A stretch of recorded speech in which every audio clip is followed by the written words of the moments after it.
Oh my gosh. Do you guys miss me as much as I miss you?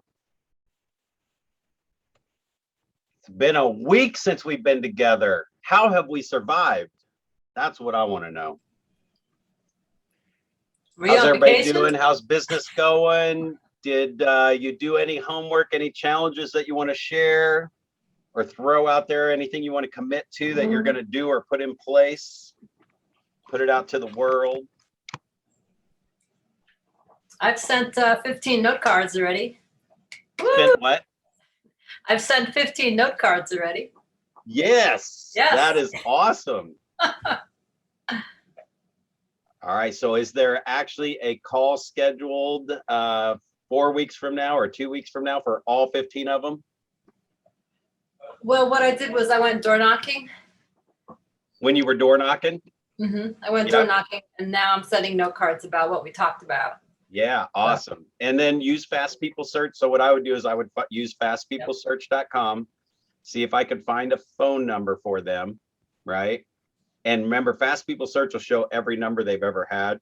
So you're literally, I mean, I say you, I mean me, I would call through all of them because you're going to get some dead signals, but you might actually get them to answer. And this is like in a week.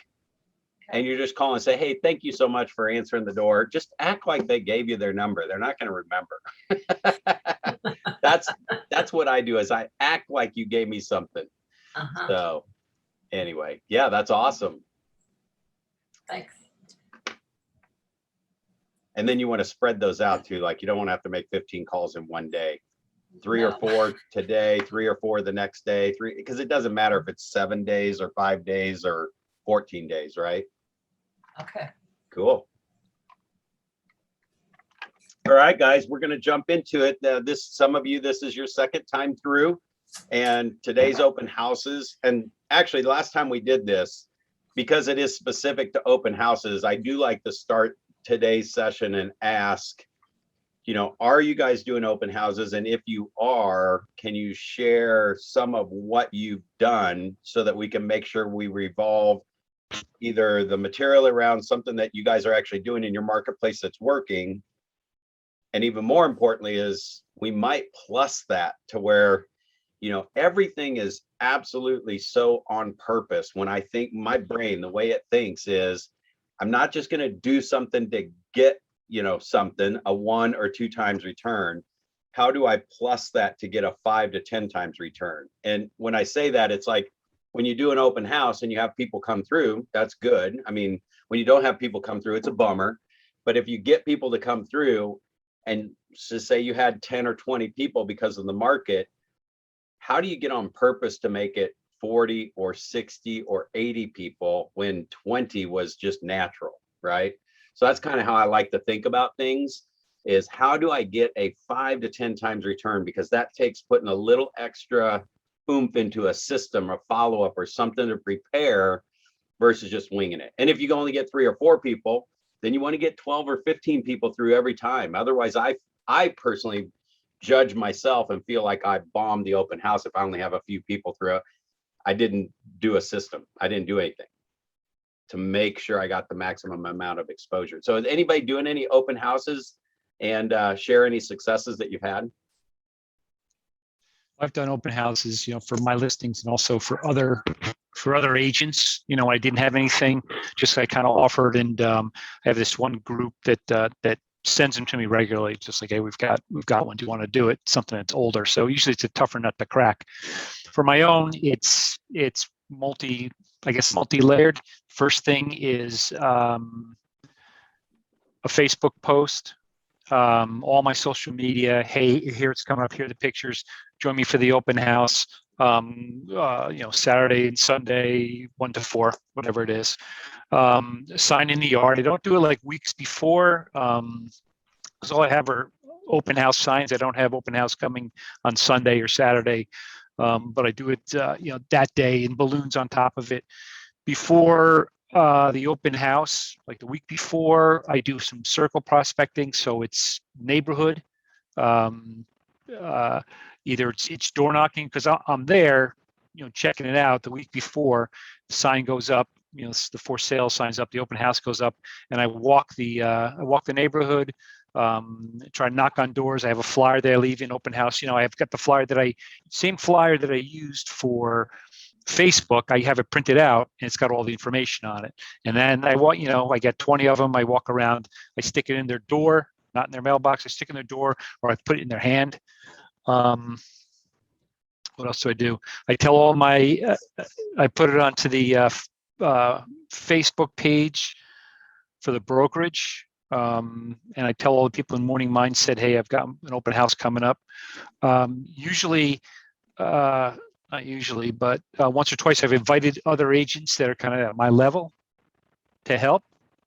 So, and I give them the information so that they can draw people into. So, I mean, that's the prep that I do.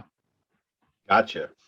And so, and what's even great, and I don't know how you do your system, if it's a checklist that you do to make sure you stay on track every time and it happens every time. I know you seem to be pretty systematized, right? Yeah, try to. That you can actually, guys, when Scott was listing all that stuff out, if you put that into a smart plan, that you actually can start on the client's contact record inside Command. So like if you're holding an open house a week from now, it starts a week back and kicks everything into gear, building up to it. Does that make sense? So think about putting everything into smart plans and turn it on. And the reason why you do that, right now it's easy to do because you're doing it and you're plussing it and you're thinking of other little things you can do to make it even a little better each time you're doing it. So the thing is, if that's in a smart plan and something would happen, literally the smart plan's already got everything running and somebody else could step in and do it for you. And that's the leverage piece. So when you leverage through systems first, and then it keeps you, make sure that you're doing everything every single time. And that's just your standard. You can add to it and add more stuff into it. But when you go to that checklist, you probably already did 2 or 3 of those things naturally. And it feels good to mark things down. This is the coach side. You get to check off 3 or 4 things instantly because you just do them naturally, but you want those in the system. Most people don't have those things in their system because they just do it all the time. Well, that doesn't help when you are leveraged someday and things start slipping through the cracks again. So yeah, think about systematizing that. And I don't know if you do that already, Scott, or not. So I've got a list. It's available in our paper, in our forms, and there's templates for it. So yeah. I've got that template, and it's in my. Actually, I have it. Like I've got a binder where I keep all my scripts, and then I keep all the templates. So yeah, and it's part of the listing agreement. It's part of the package because it's like, okay, this is what I'm going to do for you. It's going to be the websites, and I'm going to do an open house for you. This is what I'm doing in the open house, and I'll be, so it's almost like it's a selling tool for me as well at the listing appointment. Yeah, we actually talk about that today, that you want your package, your open house, whatever it is, the ultimate open house package. When you list with me, you get that. So the thing about putting it into a campaign along with your books, it doesn't mean you have to get rid of your books and your checklist, but that'll get you in there thinking about systematizing everything through campaigns and action plans so things don't slip. I challenge you to turn that into well, there's a couple things, guys. Listen to this. So turn that into a smart plan. It's authored by you. Then Scott, you can put that in the library. Yeah. And how many of you got my email, that the reconnect plan that I sent you an email and you downloaded it out of the library? Did anybody do that? Yeah, I get your emails all the time. So if you notice, like, you can rate it and it tells you how many agents are using your plan. You want to talk about Realtor capture referrals, is if anybody's using your plan and they have something coming to your area, because if I haven't looked in there to see if it tells you who's using it, but you know who you're marketing it to. And I don't know if it does that or not, but that person would go on a drip instantly. And maybe it's even a drip of the open house plan because they just downloaded it. They may not be using it yet. You see what I'm saying with all this? Yeah. Man, it's huge, like a referral business out the wazoo. Connect with them on the KW Connect. All right, cool. Anybody else have anything they want to share about open houses? I wonder if I can put that on the Apple Store and get paid for it. Well, you can get paid for it through the KW site with 180,000 agents using it who know what command is, right? Yeah. But yeah, absolutely. You could probably put it on Apple Store too. Yeah, huge, huge. I don't think they have the pay feature now for just things that are uploaded to library, but the whole purpose is I actually can charge for that. And I have a feeling that if you get enough people downloading it, that they may say something and turn that on for you. I got to find out, from some of the, like Ben Kenny and some of those guys, if they've got it set up as a revenue stream yet through KW. Because like the 8x8 and the 33 touch, I mean, I talk about that all the time. I put you guys on my 8x8 drip. And inside the 8x8 drip, it says just go download this campaign and it's all there. I mean, huge, absolutely huge. Cool. All right, let me share my screen. Anybody else got anything else they want to share? I think there's probably several people on the call going, ooh, I want to be like Scott. And again, that's what I'm going to layer in here throughout. You're going to probably hear some of that stuff that Scott said, because again, I took open houses serious. It's like, man, if I'm going to take 4 hours away from my family, I'm not just going to do a crapshoot and decide to do it on Sunday. I'm going to start getting on purpose. I'm going to create a system. I'm going to do it that way every single time and get the most people I can get there. Now, that's how I started my career. I mean, I basically got to 3 or 4 closings a month pretty consistently doing for sale by owners, expires, open houses. Then I got really good at staying in touch with them and doing the follow-up, so I didn't have to do that anymore to actually drive business. But I mean, I tell people all the time, yeah, I'll do an open house. It's as long as it's really like convenient for me, not super convenient, because I'd probably never do one. But I love getting out there and doing them every once in a while. If you are on a team and or are building a team, I mean, think about doing one every once a quarter or something, at least a couple times a year, to stay plugged into what's really happening out there. And you'll see things every time you do one on how you can plus it and make it a little better. So hopefully we'll give you a couple of those ideas today. All right, if there's nothing else, I'm going to jump into the material here. So today we're on elements 3. So hopefully you have the right book. And man, there was really Monday and Wednesday were 2 pretty big major KWR things going on to delay. I don't like to change up things and delay. And I knew something didn't feel right when we were like, oh, we're going to run straight through with nothing interrupting. I knew something was going to come up and kick us off a little bit. But this stuff can run independently. It's not leaning on the last thing that we did, which, last time we talked, it was a week ago. So we were talking about marketing last time we talked, and we're talking about being proactive marketing versus prospecting. So again, this is a mix of doing that lead generation through marketing of your open houses. Some of that can cost money if you're running print ads, but man, social media, you can take advantage of a lot of free advertising there. All right, so just the benefits of an open house. It's inexpensive. And I always tell people, especially if you're newer in real estate. And actually, I don't know if you picked up on it on Monday when we were going through that session. I can't even remember what the session was. We've had so many of them, my head's spinning. But they were talking about you're trading time for money, and you got to figure out where that fits. It was one of the top agents that was talking about that, trading time for money. So when you're newer in real estate, you may not have a $10,000 bank account to go spend on marketing. Even if you did, because now we've got like CEOs and people coming from real jobs, and they might have a nest egg built up, and they everybody's taught you got to spend money to make money. So they might be investing $10,000 into their real estate career.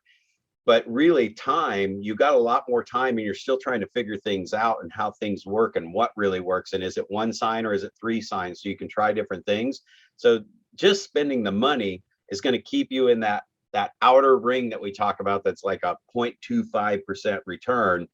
When you put yourself in there with the time, and you've got time right now, you can start tracking things that work, that you really pay attention to what's working, what's not working, or what's this corner versus that corner, because you can actually start targeting your open houses for a price range that you want, a specific neighborhood.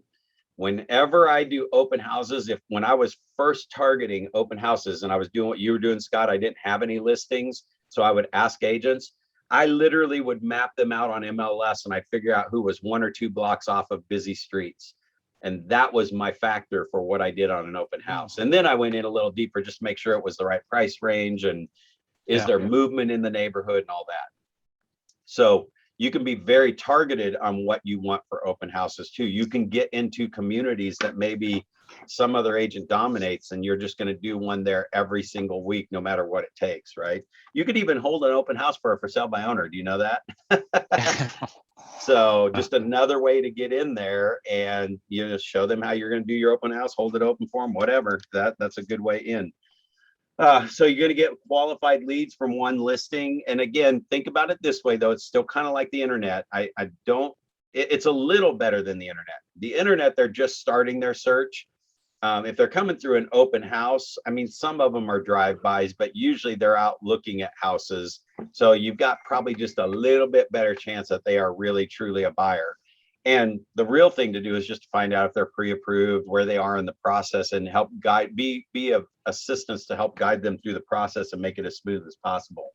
But you're going to meet sellers too. They do say that 3 out of 4 buyers actually have a house to sell. Super, super high ROI and exposure because it's free and you can just put signs up. So the open house prospecting model: prepare, prospect, and then pursue. And pursue, I kind of look at that even a little more like cultivation, just cultivating that lead. The pursue part, though, is you really do need to find out where they are in the process. Like if they're coming through an open house, they may be farther along in that process. And you will need to really like push them to get that pre-approval and all that other stuff. So I get a lot of internet buyers, and we really are the only one that I know of that stays in touch with them long term. I got a call last night while I'm driving. I mean, it's like 8 o'clock, 8:30 or 9, something like that. Get a call on my phone in my car, and the name looks familiar, but it's an internet lead that we've been just kind of dripping on, and I've been leaving her voicemails and she never ever responded. And I think I haven't looked yet to see when I captured her, but I have a feeling it was probably like 4 months ago. And she called and said, "Hey, I found one." And I'm like, "Found one what?" And she's like, "I found a house." "Oh, great." And I'm just like trying to piece the puzzle together while I'm on the phone. "Great, where are you at?" I'm in Butler." It's like, "Oh, cool, Butler." And I'm like, okay, I'm trying to connect. And I literally at one point said, "So like, Where's you know, Butler? have Butler, Missouri? Yeah. Have you started the pre-approval process yet?" And she goes, "No." And that was all she said. Okay, well, we probably need to get that started. And I didn't know if it was an agent at first or what, but she's been getting stuff from us this whole time. We leave the voicemails and she calls me out of the blue, and now I got her getting pre-approved. If she did not call him today, because it came in late last night, I've been running all morning. If she doesn't call him today, I will be calling her back, and now I'll get her to answer the phone because we've texted now and we're connected. So you just gotta stay with them until they die. It's like they'll stay. I forget what the saying is. Hound them till they die or something like that. I don't remember what it is now. But so just long-term staying in touch. Now she has moved into the pursue, though. That's the point I wanted to make, is that she's now no longer just cultivating. We're going to move her to pursue and find out if she's a buyer or not. Here's where the pursue ends pretty quick. I don't think she's going to qualify. I don't know. I have a pretty good sense, right? She's going to call the lender and he's going to say you don't qualify for a loan. I've got 3 buyers just in the last few weeks that's exactly what the process is that they've gone through, and it's like, dude, they cannot get a loan right now. And I just tell the lender, just back that up, or I'll back up what you're telling them. So we'll both have that conversation with them and what they need to do to get approved. But I have, like that one last night, if you're new, you could be excited about getting to go show a house to a buyer, but she's not a buyer if she's not approved. So be smart with your time too. And I want to pause there too, because going and previewing 10 houses a day, your homework when you're going through Ignite, right? Or holding open houses every weekend. There's nothing wrong with doing that and running out to show that person a house if I'm at the stage of my business where I'm not super confident about the specific neighborhoods, floor plans, what they should be priced at, go all day long. I'm okay with you being a Pop-Tart realtor if you're actually going because you don't know the market at all and you don't know anything and you're learning and you're looking at houses and how they're staged and when they're not staged, more like it, right? So most people don't go through staging on their house. And so I could Pop-Tart, and I did a lot of Pop-Tarting in my early days, and I didn't know what a Pop-Tart realtor is. Does anybody not know what a Pop-Tart realtor is? You're sitting at your desk, phone, that gal calls, and you're like, I'll be over there, show you right away. That's a Pop-Tart. Pop-Tart, right? So you don't want to necessarily be a Pop-Tart and be ineffective with your time. However, if you're newer and you're not going on a listing appointment and you're looking at your calendar and there's nothing scheduled and you're watching a webinar or doing something, goofing around with some marketing things, go show the house. Okay, that's not a bad thing. But eventually you're going to get pretty tight on your schedule, and you'll get tighter on your schedule faster by learning the market too.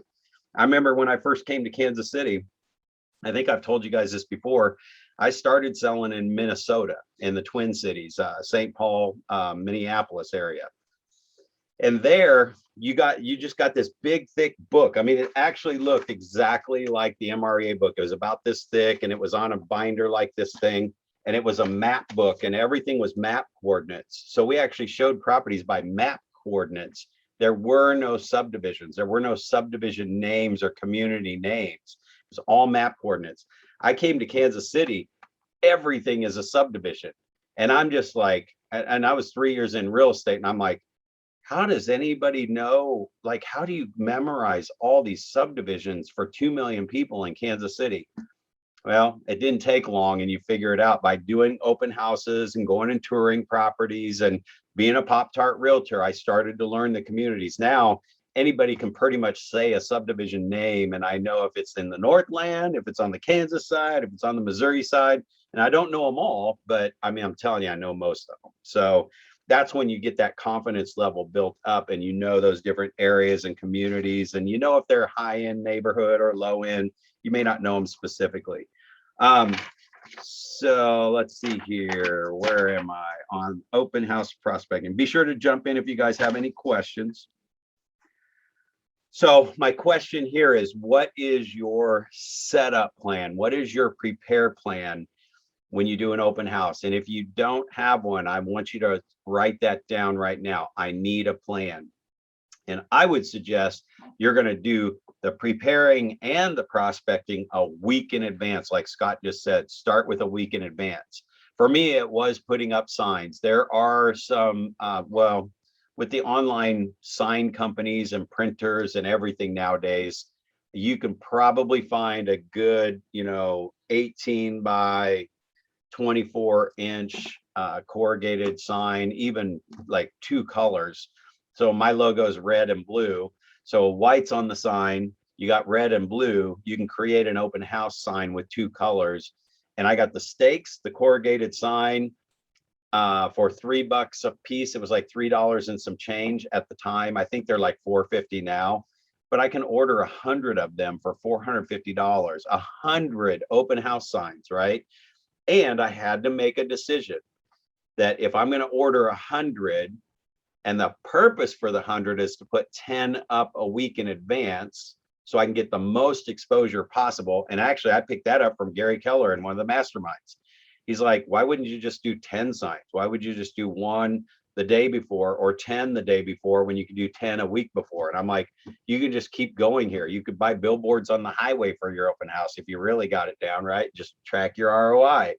So for $420, I'm putting up 10 signs. That's $4.20 that I've got totally, or $4.10, about $40 I've got invested in this open house. And 2 or 3 of those will disappear. So I'm going to lose, $8 to $12. And I'll collect the rest of them. Like, even guys, part of the system is putting on the map where I left them, right? So I can make sure I go back and pick them up. And those things will last. They lasted me about 6 months before I got down to 10. The other cool thing is when I expanded my team, or another agent's going to do open houses for you, and you're able to provide that to them, because 1, you're getting great exposure for your seller. and promoting the open house. It doesn't matter whether you couldn't do it or not, but you're just giving them that extra exposure. They probably have less than a 1% chance they'll sell their house at the open house. But if I can hand them 10 signs, because they won't have 10, right? You hand them your signs, they got my logo on them.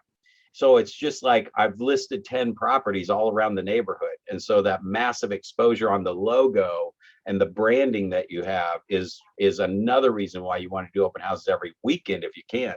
Whether it's you doing, and even if it's just your first listing and you're like, yeah, but I can't do it Sunday. Find somebody in the office that will. And if you have the signs, you put those up everywhere and people think you're listing everything. Every single week, it's got your logo on it, not just the Keller Williams logo.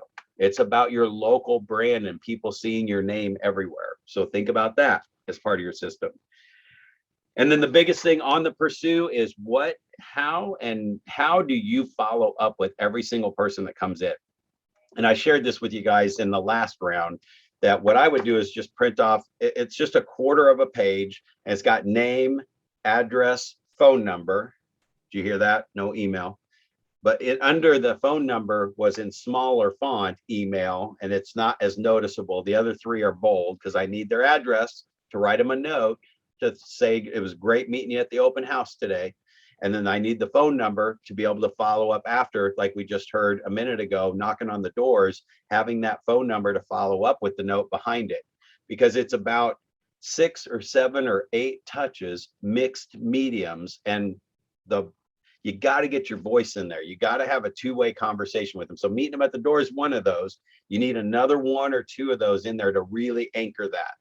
And the reason why we do that is because you're going to pick up on buying signals or their urgency from those conversations. You can pick up on stuff without even knowing anything about real estate. Like, yeah, we just got to get out of this neighborhood. That means pursue. They need to get pre-approved now. You should have them getting MLS properties from you, just watering, and you're going to need to talk to them. So make sure you're getting those phone numbers. And then we get the email just to have the email, but those two are bold and prominent. And then it just had a couple of boxes. Do you plan to move in the next month?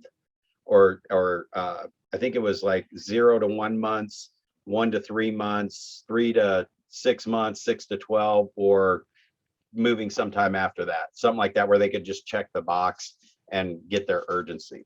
And then one of the boxes also said, do you own or do you rent? So that's what my card looked like. We would just literally go buy Office Depot card stock. We'd pull up our template, and there's nothing on there. It's just a template, and run it on the card stock and then cut it in quarters. And so I would actually hand them this page. I'm trying to grab one real quick. So it's actually like this, and it's on cardstock, so it's easy to write on, right? Just a 20 pound or a little 20, I think, I forget what the pounds are now, but that little cardstock to hand those and fill them out, right? And now I have quarantine pens, so I'm giving them a quarantine pen. So it's got the logo on it. I don't take that back when they're done.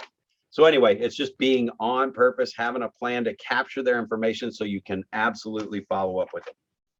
Okay, I'm gonna take a breath if somebody wants to jump in or ask anything or get clarification on anything.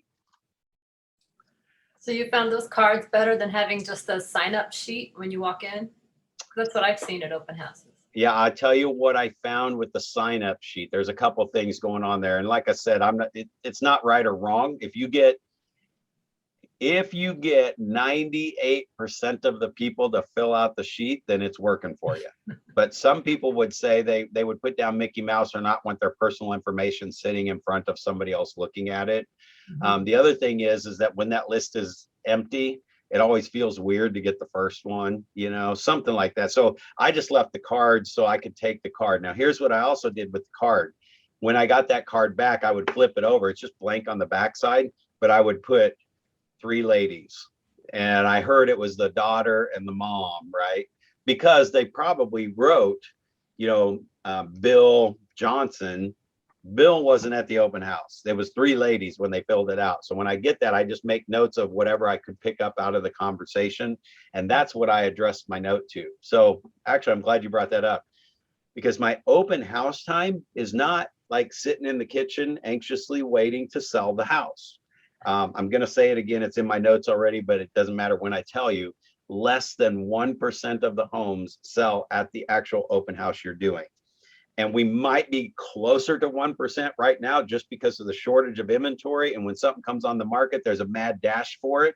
So that may increase, and it's probably getting closer to 1%, but I bet you it's not more than 2%. And I don't know if anybody knows any numbers, what they are, that the house actually sells at the open house. Most of them are either sold before you get to the open house and all that. So my brain is open house. That 2 hours or 4 hours, whatever it was my office time. And I was really like, my whole mode was writing notes, getting people in the database, making phone calls out of my database, because not all open houses in the old days had 30 people come through. So I literally would work. It was almost like if anybody came through the open house, it was an inconvenience. It's like they just walked into my office. That's how laser focused I was. Like, man, if I'm going to do this for 2 or 4 hours, I'm not just going to watch the football game. Well, actually, it was a Chiefs game. I probably had it on, but it was office time, right? Managing my database, setting up my systems, working on my business. And then whenever those cards got filled out, when people came in, I mean, I'm totally on them when they came in. I really just dropped whatever I was doing. Hey, thanks for coming in. Come on in, make yourself at home. You know, here's some information. Just let us know what you think of the house. And really, there's not even anything asking them about the house on there. It's just their name, their address, their phone number. Are they buying? Whatever, you know, and they would take it and you hand it to them with the pen and they filled it out. So when they brought that back, I would make my notes. And as soon as they left, now, if somebody else wasn't in the house, I would immediately, I already had my note cards with me, pull them out, and I'd write the note right there. All those were going in the mailbox right after the open house, which means that by mail time, they had them within 2 to 3 days saying, it's great meeting you at the open house. So it's office time when I'm in an open house. And if it's super, super busy, then I've got to take an extra half an hour right after the open house and get those notes in the mail. So that can be a little stressful. It's like, but that's a good stress. Like, I got to get these done and I got to go to this and go to that. And you just don't skip the notes, right? So that's why I did the note card, was just so that wasn't sitting out. Nobody's information was out, but I had to write my notes on it. And I don't know if I had a pad, if I would be writing notes on that pad, you know? So anyway, that's the only reason I did that. Anybody else got anything else or a way you do it? I've been using the COVID form, you know, because it feels natural. Okay, yes, I name and your phone number, but I don't get addresses, and I ask for emails, and you know, so it's like I'll get emails 70% of the time, and then when you go through the list, you know, there's a lot of BS, a lot of Mickey Mouse. So they're playing a game. You know, one of the tricks that Ron Lagashi taught me is that, you know, when you get it, you know, go circle back to it, just put their number in your phone. You say, is this the right number for you? Yes, they're leaving. Is this the right number? And, you know, stick in the phone and call it. You know, and it exposes, you know, people say, hey, no, that's my other number. Use this number. So. Well, so I heard a couple things there, and I'm going to just kind of throw my little coaching. Are you up for some coaching on that? Yeah, always. Cool. So this is just based on what you said, because there is a lot of Mickey Mouse and you get the email address, I would challenge you to take the email off your form and just get the address. See how many of those you get. That's kind of hard to fake an address. People have to think about it. You caught them off guard, but everybody does the Mickey Mouse at everything they go to. So only because you said you get a lot of that, I would flip it.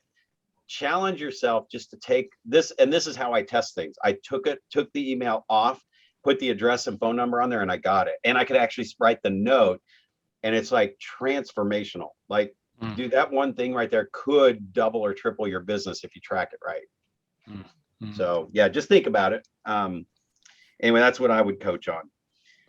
All right, anybody else on anything there? Okay. Let's see. So once you made the decision to have the open house, and Scott went through this Tuesday, Wednesday, Thursday, Friday, what are you doing the week before the open house? And in your books, it's every day is online. But what I would do is I would post online on different sites every day of the week. And then maybe you put it on Facebook. That's one of the more popular ones on, say, Tuesday. Then I might put it on Twitter on Wednesday, and then I might put it on Instagram on Thursday, but I might also repost it on Facebook on Thursday. And then on Friday, I'd probably find something else and or repost on Instagram, since that's pretty popular. And then one more on Saturday. Second thing I'll tell you about these posting, look in your MLS, because if you have the open house field in MLS, get that in there as early as possible, because it does feed out to Realtor.com and Zillow and Trulia. Second thing I would do is I would go to Google and type in free open house listing.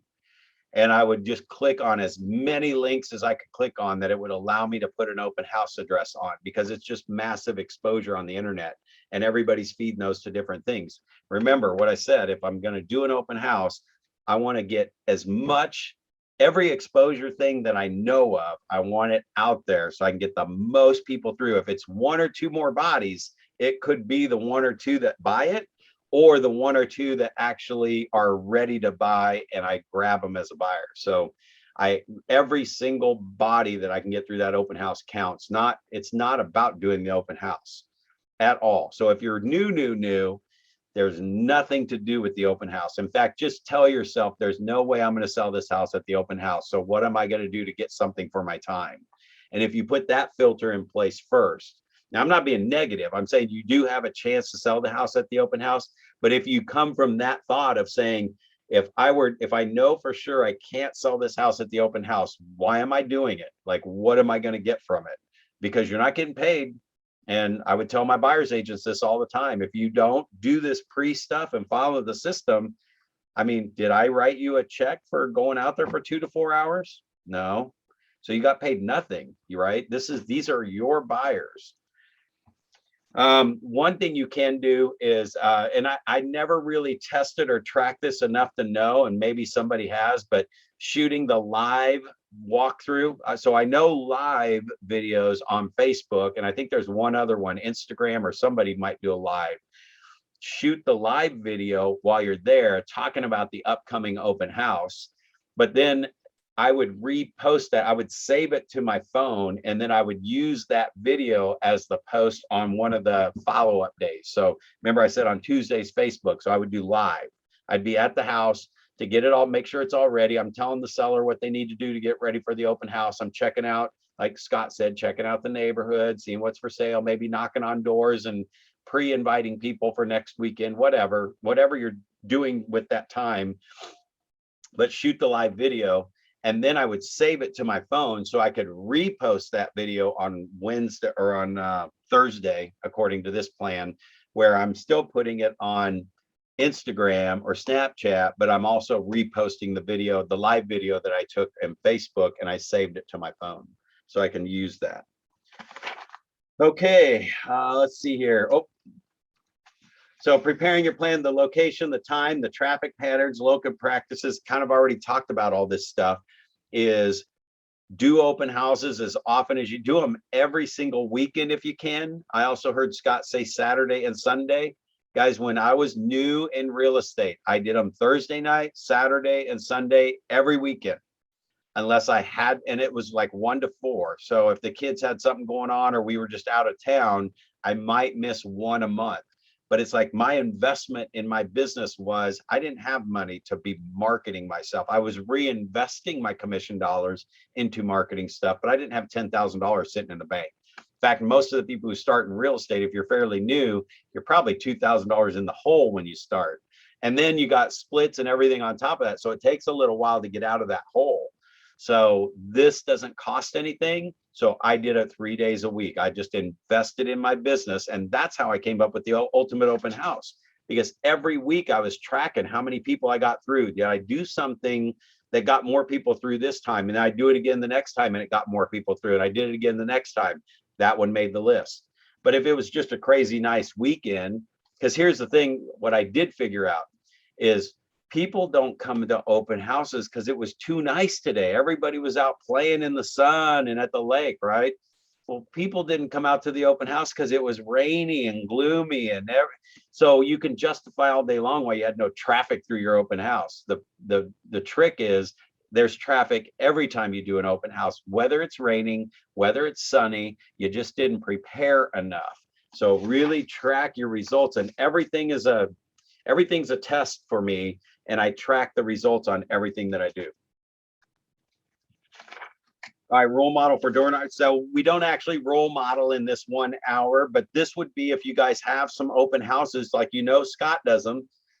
You could role model or role play, or maybe ask Scott if you can join him on any of his open houses and tag along and just be a fly on the wall. You might allow that, right, Scott?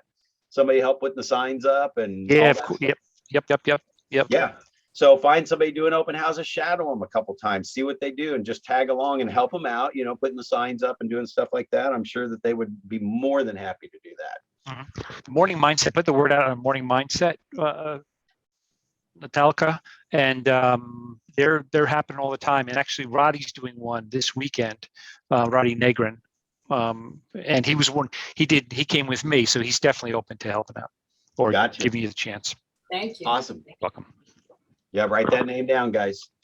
All right, so spreading the word, your social campaigns. Again, there's so much stuff in Command, you guys, that just spread the word like it crazy in Command and stuff. So definitely set aside some time to play in the smart plans and the campaigns and set those things up, because that'll just kick out those automatic posts to different things for different topics. And a lot of that stuff's already built in. So building rapport, I'm real casual. I try not to make it uncomfortable or trap them at the front door or anything like that. I kind of act like, hey, thanks for coming by. No, I'm not here by myself, whatever, do something funny, say something funny. And I always say, just feel free to walk through. I'll check in on you throughout the open house and just see if you have any questions. So I'd let them kind of go around the corner, but then I'd come around shortly after and just kind of listen to what they're saying as I'm walking up. And so I was pretty casual on mine. Qualify leads. Again, once you get to that point, if you hear buying signals and stuff, then you can start. So do you guys know how the process works? Have you met with anyone? And if they come in and say they're working with a realtor, here's a great script. Say, oh, really? Who you working with? And their answer is going to be, gosh, what, I can't remember their name. It's like, well, how many houses have you looked at with them? Well, we really haven't seen any with them yet. Okay, they're not working with anybody, right? So that's a better way. Like, I just got the answer I needed versus saying, have you signed an agreement with someone? Did they sign a buyer's agency agreement?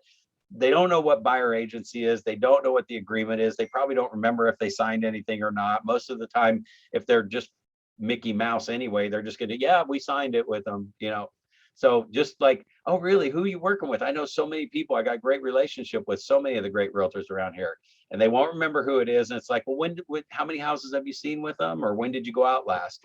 Well, we just saw the one. Okay, they called off the sign, and it was a week ago, and the realtor hasn't followed up with them. And it's also probably because they're in that beginning process still. They're not at the urgent stage, so you can pluck them off of the market and own them. And the neighborhood snapshots, those are great. So here's another little tip. If somebody comes through your open house and they own their house, not only are you putting the neighborhood thing on the app, you're putting their neighborhood in there so they can see what things are selling for. That's like a default for me. Anybody that I'm setting up on an MLS search, I set up their subdivision, and it says their subdivision name, activity in your neighborhood, or whatever like that. So that's another search that automatically gets set up on every single person that we do, because that's going to actually drive that watering and planting of the seed a lot faster than even just the ones that are coming on the market.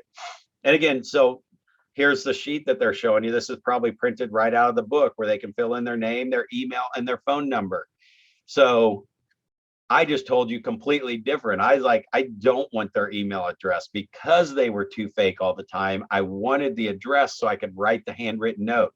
Yet here's a form. So sometimes I sound a little contradictory, but I'm telling you, I get way better results by getting the address and the phone number so I can write them a note, right? The emails are not going to convert somebody into a buyer for you. You're not going to get a relationship going strong with a total stranger through email. And then creating that neighborhood landing page for your open house or whatever. Prospect safety, obviously, we don't want to downplay this, but meeting the neighbors, letting them know you got the open house. If you can have some of them coming through, that's always good. Make that escape route, actually, guys. I mean, and maybe everybody's a little more aware of this today than they used to be, but don't discount it.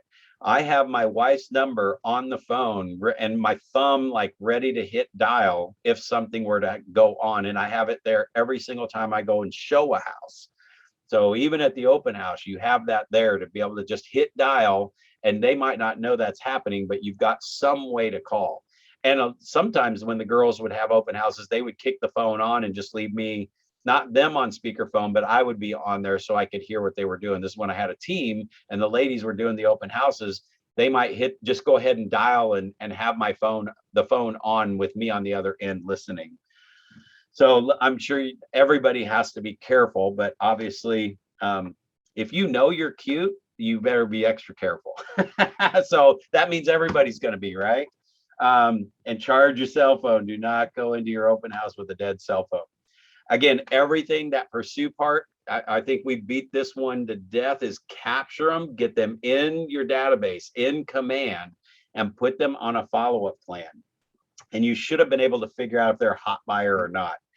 There's all kinds of cool stuff you could do. Like you could do a trunk or treat at an open house or stuff like that, but you can offer gifts, you can have cookies, you can have all that kind of stuff. You could have a speaker there, and the go live is the big thing. So if you were to have, you could almost do, think about this, go crazy. Like you could do your own HGTV show of walking through a house with a stager. Would you come in during my open house and do staging? So you're promoting their business if there's somebody that's an affiliate on your list, and they could go through and show you the different things on staging. Save the video and then create your own like HGTV infomercial show or whatever. And it's you talking about real estate on how to do that. You could go through with a contractor on, like, let's just say you got a lot of cool, really cool updates and upgrades, stone walls in the family room, some covered deck with a TV that comes up out of the middle. That's one of my neighbors, by the way, raises up out of the middle. So I could have one of my contractor buddies come over and just walk through on what those upgrades may have cost, right? So he's just talking about lumber and the different things and whatever. And then you can add your little piece about if it added value or not. Best practices for hosting an open house, welcome them at the door. And I do that as casually as possible. Get the house in showing shape, that's duh, and think safety first, duh. But don't leave valuables exposed. Don't leave your car unlocked. Don't leave food laying around. Gosh, have you ever been into a store and they've got like their McDonald's and everything sitting on the counter? It's just, today, probably not as much, but it's still out there. Put your kit together. Have a small, they just sell the small tubs. We used to do this for pre-listing packets. We would do the seller survival kit, and we would put like magic erasers in there, one package of 2 light bulbs, some other stuff, and a checklist of things to do to their house to get it ready, or how to stage it. We put a bottle of aspirin in there and said, you're about ready to have a lot of headaches from people not giving you feedback. And so that was our seller kit. But same thing with the open house kit, have that stuff in there where you could just grab that tub and go, and have 3 or 4 of them so you can get to the point where you're doing multiple open houses. Can you imagine? Seriously, think about it. Agents in your office know you have this kit and you have 5 or 6 tubs already prepared and instructions on how to have the best open house, and it's just your checklist like what Scott shared. I mean, you could have open house. If you got 3 listings this week, you could have them all open pretty much every day of the week between 1,500 people in Bergen County, right? I mean, you can literally market that out to the agents and say, hey, I want to help you grow your business. And if they're in your downline, you're going to your downline first and you're saying, I want to help you with your business, right? Because you're going to benefit from that in profit sharing. So if you know who your downline is, you're giving them this kit to have a successful open house. And they're like, oh, I will always hold his houses open or her houses open, right? So it's just got everything you need in it. Trash bags for throwing trash around. Usually after I leave any house from an open house, the seller's calling me back later that night going, hey, do you know where our box of tissues are? My response is, wherever they were sitting, look for the closest door or cabinet, and they're probably in there. Because I would just put it somewhere. I would set stuff underneath things, behind the couch, all that kind of stuff. And I'd just run through the house, turn on all the lights. Here's a bonus you may not have thought of. If they have radios in their house or Alexas, turn on some smooth jazz music and have one on one end of the house really light and one on the other end of the house really light. They don't have to be on in every single room, but I wanted that mode or that experience to kind of transfer as they went through. One down in the basement, right? So just smooth jazz or something like that. And then follow up. I know we're a little bit over our time here. Oh no, we're not. We're still got about 9 or 10 minutes. But on your follow up, when you get them into the database, you can tag these people as whether they're urgent, not urgent, based on your conversation with them. And obviously, you know, whenever you're doing an open house, you're looking for 5 good connections. You don't need to connect with everyone. Not everybody should be urgent, urgent, urgent, urgent. You probably wouldn't be able to get to them all. Don't stress out if you can't get to them all, because remember, most of them, I'm telling you, there's no statistics out there to verify it. But I'm pretty sure 100% of the people that go through open houses don't buy a house that next week. It's not 100%. It's probably a really low percentage. It might be like 10%. So if 10 people came through, one person might write an offer that week, but 9 people won't. I've checked this and tracked this where when I had showings on my listings, and let's just say we're 30 days in, right? And the seller doesn't understand why their house hasn't sold. If you pull up every single agent that showed your house, go into MLS, and since they showed it to today, do they have anything under contract? Are they sold? Is there any solds or pendings? And I know buyers don't really show pendings, but every time I printed that report, 1 out of 10 agents actually had a house under contract or sold since that time frame. So because you can do pendings under the buyer, your MLS might do it under the buyer thing. But for me to go back to my seller and say, of all those people that showed your house, no, only one person's even sold anything. So you can also look, the way I would do that, actually, here's how the pulling it up. I would pull up from the time they showed the house to today. I would pull up houses around that MLS area, around that price range by like $30,000 or $40,000. In your case, it might be $50,000 to $100,000 if there's that big of a range. And I would look to see who the listing agent was on those houses that are pending. That's how I found the pendings. And when I would call the listing agent and just say, hey, we've got a similar listing. I'm holding mine open this weekend and just wanted to find out how the traffic's been on your house. I saw that it was pending. You know, who'd you co-op? Did you co-op with an agent? Who was it that you were working with? I know so many great people around here. Now that sounds weird, but I'm telling you, when I got them to tell me, it was not the agents that showed my house, or one of the times it was. So I would just say, well, I'm doing an open house. I may have some other ones. I'll send them over to I'll take them over to your listing when I get done. So I would kind of do the soften up, you know, relationship thing before I asked who they might be co-oping with. And if you feel weird about it, just say, hey, do you mind sharing with me who you sold that to? Because I had some showings this week, and I was just wondering if those buyers bought it or not instead of ours. I was trying to figure out why ours wasn't selling. And again, if you have good rapport with the agents in your marketplace, you can get that stuff. I did that all the time. So recap, just any ahas, anything you pick up on, any little tips or tricks or anything that I might have shared with you went, ooh, I didn't think about that before. Go to was this a good class, guys? Did you like the information in it? Is it just cause you to look? I don't know if you're doing open houses that often, if maybe you might do them, but if you're gonna, I would challenge everybody to do an open house shortly after having this class, just to put some of this stuff in place and see. You know, don't discount it.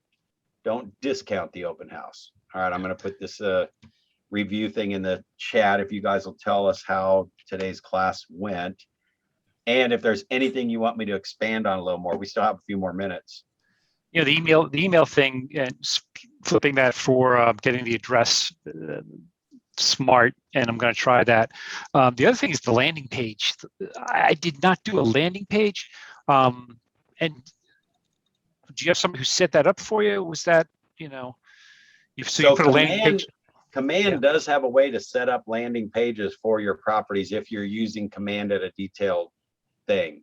There are people that can you can get the URL for the address, things like that. But I would say Command is probably the best thing to dig into. Block out an hour on Monday or this weekend to sit down and play with it and see if you can figure it. We called them squeeze pages back in the days. Yeah, you were saying. But it could even be your MLS. But if the MLS gives you a landing page for that property, you can use that when you're posting it on Facebook or Instagram or whatever, and you can throw that link in there. That's what they're talking about on the individual page. Yeah, because I've been like posting, just you know, making a flyer and posting the flyer and then using that same thing. So actually having a URL that'll link them to, and then having a capture form on there where they can put in their name, address, and phone number. Yeah. So guys, think about it. Like you always, all of your marketing, you know, the Facebook, the Instagram, all that stuff, you want something clickable to come get more information. And that could be right from the MLS. If it's like, or think of it like realtor.com. You could actually take the address from your property for realtor.com. I just want you to get the visual, because I wouldn't send them to realtor.com. I would send them to my KW page. But like the realtor.com, you know, on the side, it says, I'd like more information, or they can share the property or whatever. So the teaser gets them to click and they end up there where they can now ask for more information. Right. And if this time doesn't work, send me a message and let me know when you'd like to see it. We'll do private open houses as well. I called them private open houses, not a showing, because it was an open house ad. But you want to funnel them to your web page where you can capture their information, or like, I'm going to throw the old word out there, blog. You know, just it's a web blog. You could do a blog, which is just copy and paste the description in any blog. I still use blogger.com, right? And paste it in there with the video link of what I had, or the link back to our MLS page or our KWLS page. So you do want to capture their stuff online if you can. Absolutely awesome. Great pickup on that.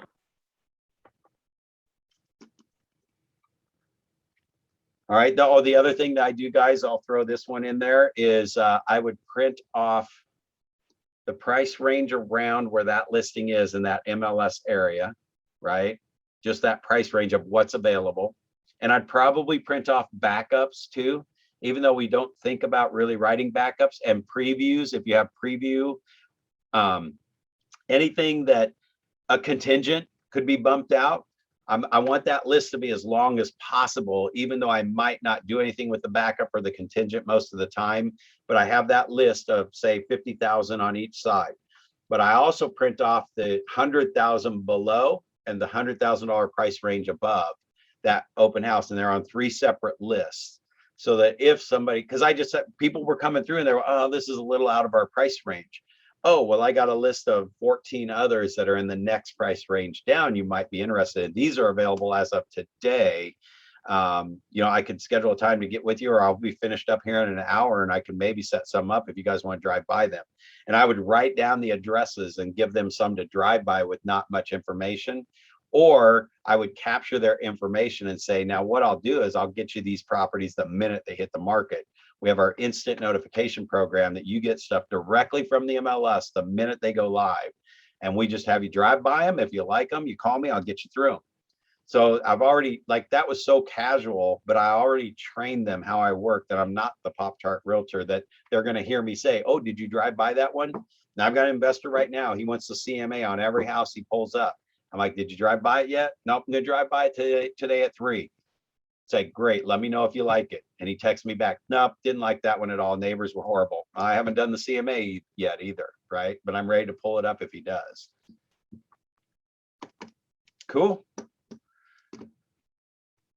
All right, anything else? Guys, one thing you might do, so when you're going through this, if you printed the manual off ahead of time and reviewed it, you come to the session and you go through it. Now you go back through your notes and look through the book again and see how it all ties together. I'm going to throw one more really cool idea in there. Go into the video library and pull up the Elements 3 open house recording from the first time we did this. Because remember, the way I teach is this is just a conversation. So there's some other things we talked about. And I know for a fact there's something you guys talked about. It wasn't just Scott sharing his list. There was somebody else that shared some really cool stuff.